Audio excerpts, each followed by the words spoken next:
मेरी जान, तो जैसे कि मेरे बेटे, इससे पहले हम लोगों ने कल न्यूक्लियर ट्रांसपोर्टेशन का टॉपिक पढ़ा।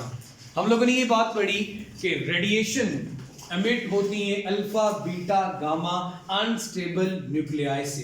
अब अनस्टेबल न्यूक्लियाई से रेडिएशन के एमिट होने के बाद उनमें कितनी अमाउंट बच जाती है, उस टाइम ड्यूरेशन को क्या कहते हैं। जैसे कि टॉपिक हमारा बता रहा है हाफ लाइफ, वो टाइम ड्यूरेशन जिसमें कोई एलिमेंट, कोई एटम, कोई सैंपल अपनी प्रेजेंट अमाउंट का 50% या हाफ रह जाए, उस टाइम को हम नाम देते हैं हाफ लाइफ।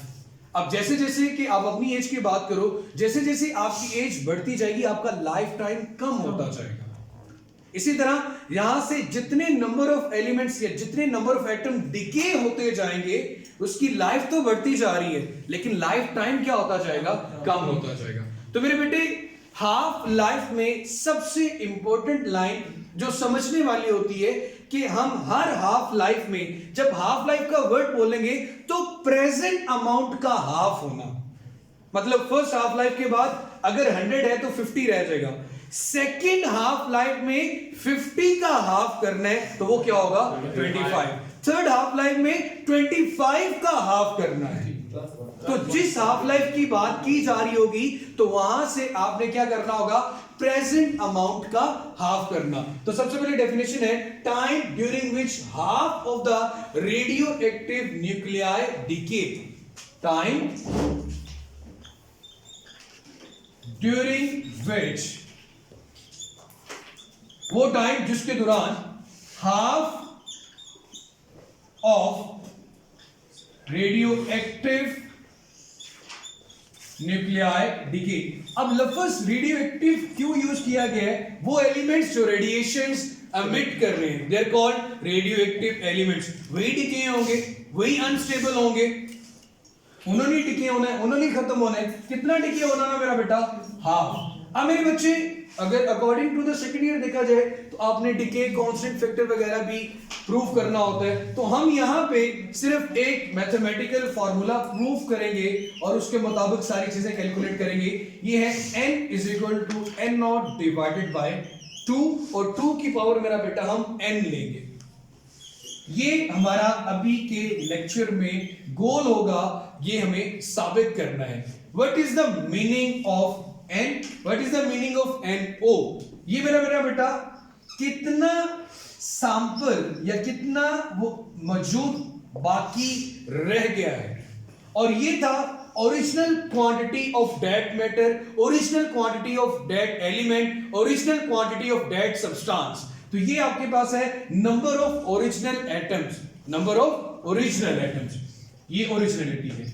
अब यहां पे n रिप्रेजेंट करेगा फर्स्ट हाफ लाइफ की बात हो रही है, सेकंड की बात हो रही है, थर्ड की बात हो रही है, या फोर्थ की बात हो रही है। अब सबसे इंपॉर्टेंट क्वेश्चन जो जहन में जनाब आता है वो ये आता है कि ये फार्मूला अब डिराइव कैसे हुआ, या हम कैसे ये चीज कैलकुलेट कर सकते हैं कि कितना डिके हो चुका है और कितना अनडिके रह गया है, कितना कोई एलिमेंट तबाह हो चुका है और बाकी कितना बच गया है। इसी कहते हैं मेरा बेटा डिके और अनडिके। तो मेरी जान, सबसे पहले आप फर्ज कर लें आपके पास कोई एक एलिमेंट है जिसकी क्वांटिटी आपके पास कितनी मौजूद है, 1 ग्राम। कोई एलिमेंट है जिसकी क्वांटिटी कितनी मेरा बेटा आपके पास, 1 ग्राम। अब आप सबको पता है कि after the first half life कितना रह जाएगा, 0.5। अब हम लोगों ने 3 कॉलम बना लेने हैं। एक डिके, डिके का मतलब जो चीज खत्म हो चुकी है, गॉन, तबाह हो चुकी है, खत्म हो चुकी है, ठीक हो गया मेरे भाई। दूसरा हम कॉलम बना लेते मेरा बेटा अनडिके का, जो कि अभी बाकी मौजूद है, ऐसे मेरा बेटा जो बच गया। अब मैंने कहा था कि हम यही चीज कैलकुलेट करना चाह रहे हैं, और जो टाइम है उसमें हम क्या बात करते हैं, first half life, second half life या थर्ड हाफ लाइफ। क्लियर हो गया मेरे बेटे। हाफ लाइफ के लिए ना ये T कैपिटल लिख के साथ 1/2 लिख देते हैं कि the time during which half of the element decay is called half life. Clear हो गया मेरे बच्चे। अब मेरा गौर कीजिएगा, फर्स्ट हाफ लाइफ में आपका एलिमेंट कितना रह जाएगा 1/2। हाफ तो डिके हो चुके हैं और हाफ क्या हो चुके हैं, बच गए। मैंने अनडिके में 1/2 लिख दिया, आधा खत्म हो चुका। किसके बाद मेरा बेटा, फर्स्ट हाफ लाइफ के बाद। अब जरा गौर करते जाना, डिके कितना हुआ ये चीज कैलकुलेट करने के लिए, ये तो भी हमें पता है कि हाफ डिके हो चुके हैं, ये चीज कैलकुलेट करने के लिए टोटल में से अनडिके को सब्ट्रैक्ट कर दो। टोटल में से अनडिके को सब्ट्रैक्ट कर दो। टोटल क्या था 1, अनडिके कितने हैं -1/2। तो आपको ये फिर अगेन कितनी वैल्यू देगा 1/2 के हाफ डिके हो चुके हैं और हाफ क्या रह चुके हैं, अनडिके। क्लियर होगी बच्चे ये बात कि अगर टोटल आपके पास 1 था, उसमें से फर्स्ट हाफ लाइफ के बाद 1/2 डिके हो चुका है, तो बाकी आपके पास क्या रह गया 1/2 अनडिके। या आपने ये निकालना हो कि कितना डिके हो चुका है, उसके लिए आप क्या करें, टोटल में से अनडिके को सब्ट्रैक्ट कर दे तो आपके पास किसकी क्वांटिटी आ जाएगी, डिके। भाई कितना बच गया, टोटल में से वो सब्ट्रैक्ट किया तो जो खत्म हो चुका है उसकी वैल्यू आ जाएगी आपके पास। एक और चीज मेरा बेटा, ये जो हाफ लाइफ में डिकेइंग प्रोसेस है ये स्पॉन्टेनियस है। स्पॉन्टेनियस का मतलब सादा लफ्जों में कि ये आप ये कह लो कि फर्ज करो एक खास कॉलोनी है, उसमें जी हर साल 10 लोग मरते हैं। एक बात क्वांटिटी बात बता दी, अब 10 लोग मरेंगे लेकिन कौन से मरेंगे ये चीज नहीं बता सकते।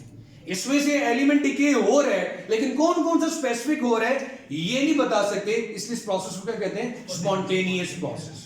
क्लियर होगी बच्चे ये बात, अब मेरी जान यहां तक क्लियर हो गया। अब ये थी first half life. Second half life के बाद क्या होगा, अब जैसे जैसे टाइम बढ़ता जाएगा एलिमेंट ज्यादा से ज्यादा खत्म होता जाएगा मेरा बेटा। सेकेंड हाफ लाइफ,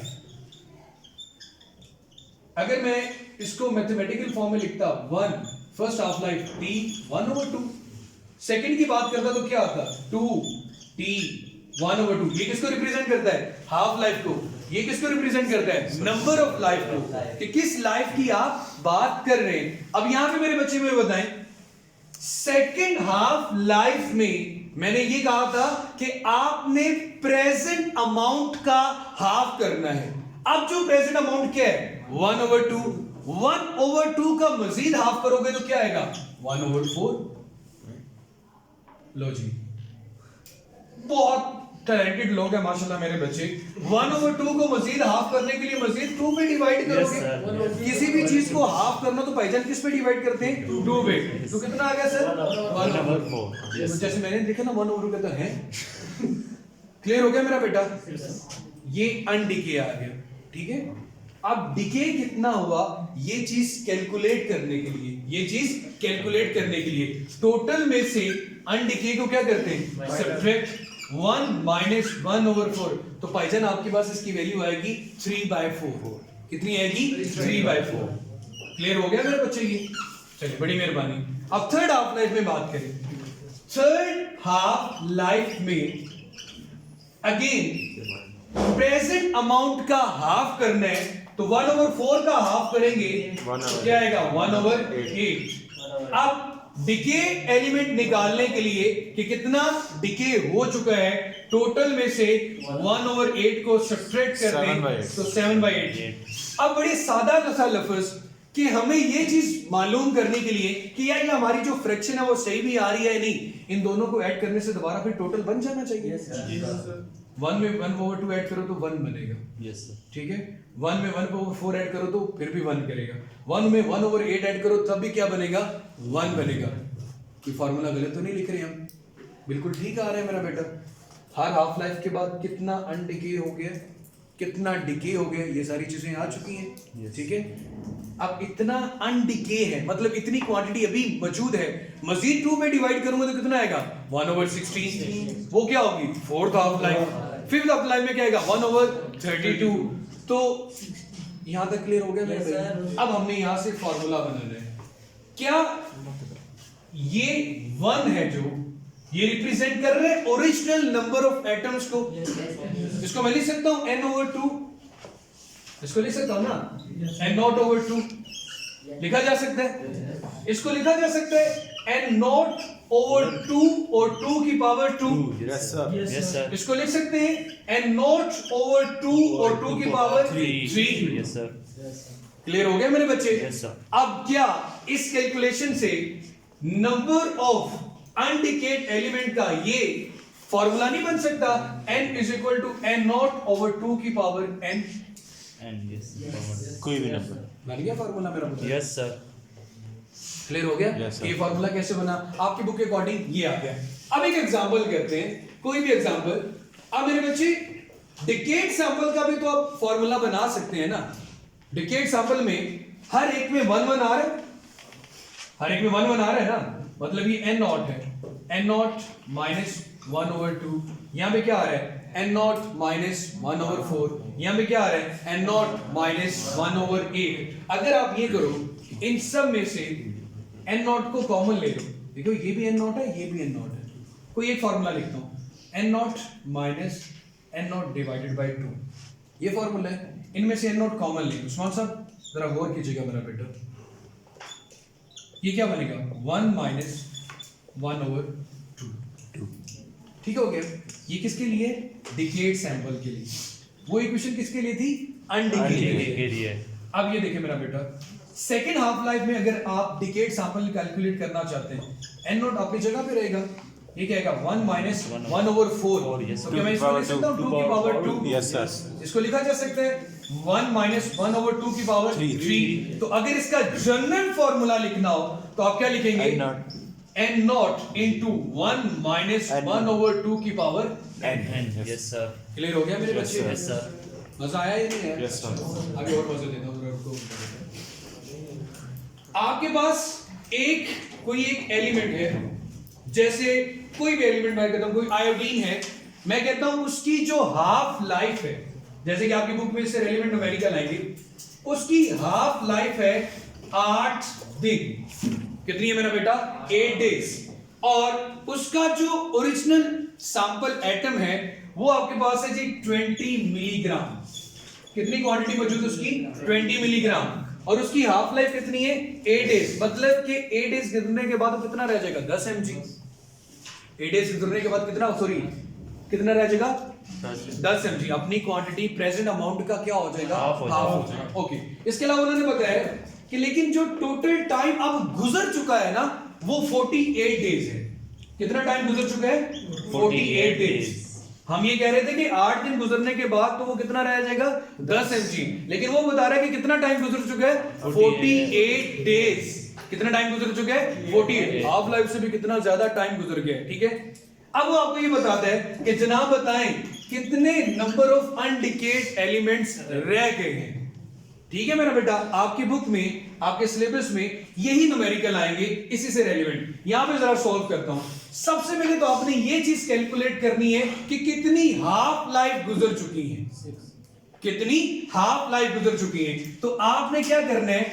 इस टोटल टाइम को हाफ लाइफ के साथ क्या कर देना है? डिवाइड। ऐसे ही कैलकुलेट कर सकता हूं ना। हाफ लाइफ मेरे पास कितनी आ रही है मेरा बेटा? 8। टोटल टाइम कितना है? 48। 48 को 8 से डिवाइड करूंगा तो नंबर में कितना आ जाएगा? 6। आपके पास n की वैल्यू आ चुकी है? जी सर। 6 आ गई है।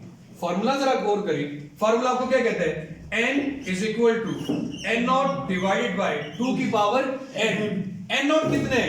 20 mg। लिख दिया? Yes sir. 2 कितना आ गया? 2 और 2 की पावर 6 आ गया। yes, तो sir. 20 को 2 की पावर 6 के साथ क्या कर देंगे? Divide. डिवाइड। तो और आपके sir. पास क्या आ जाएगा? हाँ, sir. आफ्टर 48 डेज कितना एलिमेंट अनडिकेड?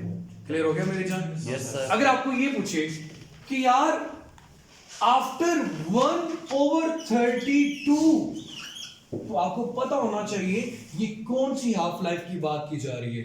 फर्स्ट हाफ लाइफ में आता है 1 ओवर 2, सेकंड में कितना आता है? 1 ओवर 4, थर्ड में कितना आता है? 1 ओवर 8, फोर्थ में कितना आता है? 1 ओवर 16 और फिफ्थ में कितना आता है? 1 ओवर 32। इसका मतलब है n की जगह पे क्या आएगा? 5। और ओरिजिनल सैंपल की जो अमाउंट है वो आपके पास गिवन होगी। तो ये चीज क्या कर सकते हैं? क्लियर हो गया मेरे बच्चे? और अगर आपके पास मेरा बेटा ये टोटल टाइम और ये गिवन हो, अब ये फॉर्मूला भी अपनी बुक में देखे नजर आ रहा है आपको पेज नंबर 245 पे। Delta T over T 1/2 clear हो गया मेरे बच्चे। उसके बाद n not is equal to 1/2 की पावर n या n नॉट नजर आ गया मेरे बच्चे। उन्होंने 1/2 लिखा है, मैंने क्या लिखा n nought over divided by 2 की पावर n। अच्छा एक और चीज, अगर आपको ये कहा जाए कि आप ये जो फ्रैक्शन में आंसर निकाल रहे हो परसेंटेज में बताओ, इसको किस में बताओ, परसेंटेज में, तो जनाब आप अपने मेन फार्मूले में आए।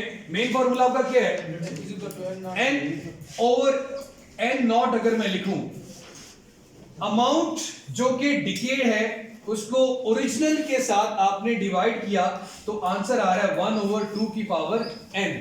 तो सिंपली आप इस नंबर को किसके साथ मल्टीप्लाई कर दो, 100 के साथ। जैसे कि फर्ज करो फर्स्ट हाफ लाइफ के बाद 50% रहना चाहिए जी सर। मैंने n की जगह पे 1 लिखा, तो फर्स्ट हाफ लाइफ की बात कर रहा हूँ, 1/2 मल्टीप्लाई बाय 100 को 2 पे डिवाइड करोगे तो कितना बच रहा है, 80%। इसका मतलब 1/2 n को जो भी हाफ लाइफ होगी उसको किसके साथ मल्टीप्लाई कर दें, 100% के साथ, तो आपके पास क्या आ जाएगी, परसेंटेज। या फिर n को n नॉट के साथ डिवाइड करने के बाद किसके साथ मल्टीप्लाई कर दें, 100% के साथ, तो आपके पास जो आंसर फ्रैक्शन में आ रहा था वो किस में आ जाएगा, परसेंटेज में। और बच्चों वाली बात है कि फ्रैक्शन को परसेंटेज में लाने के लिए किसके साथ मल्टीप्लाई करते हो, 100% के साथ। क्लियर हो गया मेरी जान। ये तो मेरा बेटा हमारा हाफ लाइफ का टॉपिक। कल इंशाल्लाह रेडियो एक्टिव की बात करेंगे। अपना ख्याल रखिएगा, चैनल सब्सक्राइब कर लें, खुश रहें, आबाद रहें, अल्लाह ताला सबका हामी और नासिर।